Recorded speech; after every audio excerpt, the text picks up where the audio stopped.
I better stop that before I get a copyright notice. Before we start this video, I would like to shout out to my friend Robbie. Hi Robbie. Hi.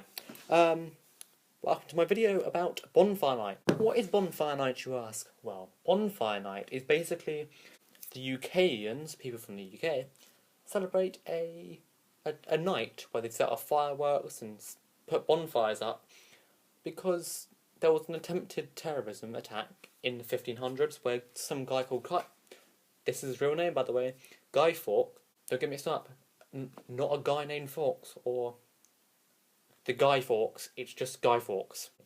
Guy Fawkes tried to blow up Parliament, and he failed. So we just burn him in effigy form and stuff, and we set off fireworks to celebrate it. And tonight is the night where cats get scared shitless, I get scared shitless, dogs get... I mean, whoa, I don't get scared of fireworks, but... Can they not? So, happy Bonfire Night, and I will see you next week, so stay tuned for the next video. I won't tell you what it's about, because it's a secret. Happy Bonfire Night, and goodbye.